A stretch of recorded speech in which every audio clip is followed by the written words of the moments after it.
May tao sa kabilang line. Hello? Hello, good evening, Papa Jack. Hi, good evening. Ano pangalan? JD. Ano pa? JD. JD. Yes. Ay, lang po sana ako ng advice. JB. Opo. As in, baboy. Wala pong B doon, Papa Jack. Ano ba? JD. D as in dog. Opo, JAYDEE. JD. Opo. Si Pendaflex, ang labo kausap, no? Ilan taong ka na? Okay lang yan, Papa Jack. Ha? Hay, kinakabahan ako eh. Ilan taong ka na? 23. Saan ka nakatirang? Asa ka ngayon? Ang lugar? Pasay City. Nasa Pasay City ka? Arty mo, ha? Pasay City? Hindi, kinakabahan ako, Papa Jack eh. Hindi ba? Hindi. O sige. Alright. JD. Yes. Anong ginagawa sa buhay? Nagtatrabaho po sa isang recruitment agency. Ganon. Opo. Hingi lang po sana ako ng advice. Kasi, may mga question kasi na parang hindi ko mabigyan ng solution until now. So, umaasa ka na kaya kong bigyan ng solusyon yan? Opo, kaya nga po ako tumawag sa inyo eh. Teka, may nag-text sa akin, Papa Jack, na panaginipan kita last night. Iba talaga ang karisma mo, Nak. Ano ang ginagawa natin dalawa sa panaginip mo? Hello, Papa Jack. Hindi ka na busy. Ano na? Hindi ka na busy. Ako? Opo. Bakit? Ala. Sige, Papa Jack. Dili ako ng advice. Kwento mo ako, dali. Ganito kasi yun. Meron po ako ng boyfriend, tapos may anak kami. Ang anak namin is 1 year old and running to 3 months. Yung boyfriend ko po ngayon, 4 years na po, mag-4 years na po yung relationship namin dalawa. May anak kayo? Opo, isa. Okay. Teka lang hindi kayo nagsasama sa isang bahay? Hindi po. Hindi. So, para lang kayo magkasintahan na may anak? Opo, parang ganun. Asan yung anak nyo? Kanino nakatira? Solon? Dun po sa mga magulang ko sa province. Nandito po kasi ako sa Manila dahil nandito pong work ko. So, iniwan ko po siya dun sa mga magulang ko. Asan yung jowa mo ngayon? Nasa ibang bansa po siya. Seaman po siya. Seaman? Opo. Kontrata niya? 1 year?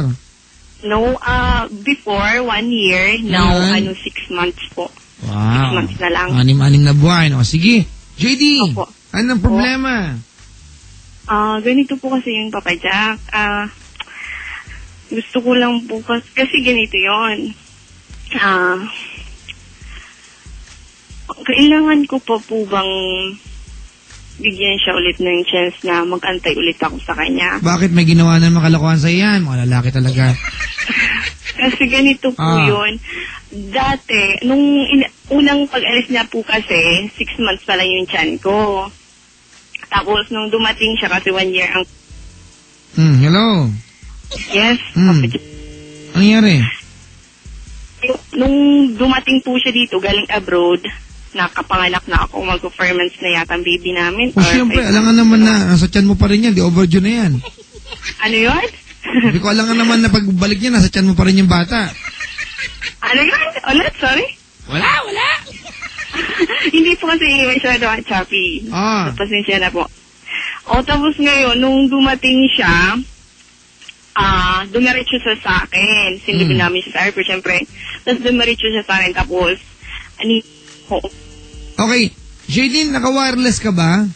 Opo. Malayo ka na sa patungan ng phone, di ba?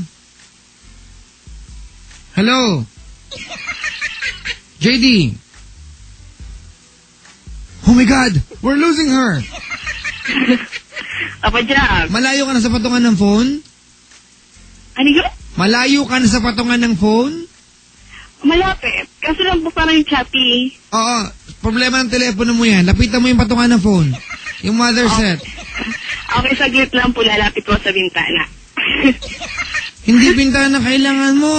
Naka-wireless ka, di ba? Opo. Yung patungan mismo ng phone, doon ka. Sige. Nandito na ako, okay na? Kasi kung iba kasi naglalakad-lakad, nakakarating EDSA eh. Okay na ba, Papa Jack? Okay na. Sige. Mm. Ganito po kasi yun. Nung pagdating niya, umuwi kami sa amin. Mm. Tapos, hello, Papa Jack. Sus naman. Ano ba yung linya na yan? Oh.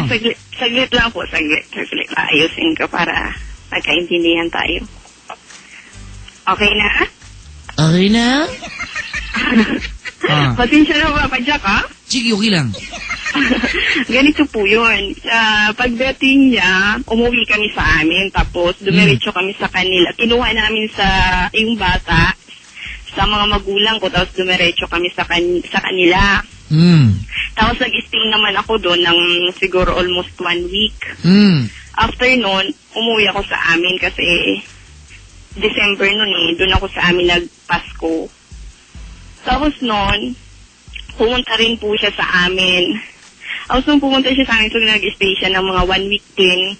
Tinanong siya ng mga magulang ko about sa kasal. Ngayon, nag-explain naman siya na hindi daw muna kami makakasal noon or sa ngayon dahil wala na siyang pera kasi po yung kita niya, parang nagastos niya lahat sa parents niya, sa pamilya niya. Kaya wala po natira. Sabi niya, nangako siya sa mga magulang ko na mga sa susunod na sa kanya, pagdating niya baka makasal kami. Baka po. Eh di ngayon, nung after 1 week po noon, umuwi sa kanila, tapos yung nung binyag ng anak namin, hindi po siya nakarating. Nagalit po yung mga magulang ko kasi yun na nga yung napaka-specialty para sa bata. Hindi pa niya... Teka lang, nasaan ba siya nung hindi siya nakarating? Anong ginagawa niya? Kasi po, that time, fiesta kasi, hindi may fiesta yata sa kanila eh. Tapos parang may tampo siya sa mga magulang ko, sa papa ko. Kasi nung nandun siya, parang nung umuwi siya, parang hindi sila nagkikibuan ni papa. Sa maliit lang naman po na dahilan.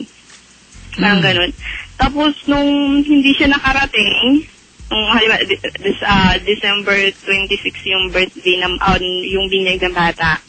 Pagka 28, pinapunta niya kami sa kanila. Tapos pumunta naman po ako kasi gusto ko pong makasama siya ng New Year kasi sa amin na nga ako nagpasko. Tapos nung nandun ako sa kanila, okay naman yung pagsasama namin, kaya gaya na dati, masaya. Eh then ngayon, January, nagbalak na po kami bumalik dito sa Maynila. Nung nandun po kami sa province, plano namin dalawa, pagdating namin dito sa Maynila, magsasama kami sa isang bahay. Kaso po yung nangyari, hindi po natupad kasi bakit? tumuloy po siya sa tito niya. Ikaw? Kasama siyang pinsan. Tapos ako naman po, nag-stay ako dito sa bus ko. Magkalayo po kami, hindi naman malayuan. Tapos, yung nangyari po, binibisita-bisita na lang niya ako dito sa bahay. Anong paliwanag niya? Bakit hindi kaya sa isang bubong tumira kang? Kasi po, ayun ko po sa kanya kung bakit nagbagong isip niya. Kasi po, parang gusto yata ng mga magulang na niya na hindi pa talaga kayo magsama sa isang bubong. Parang ganun. Silang gumawa ng way para hindi pa talaga kami magsama. Parang ganun. Sige. Kasi po, nung nandun pa lang po ako sa province, nakukuha ko na po kung anong ibig nila sabihin.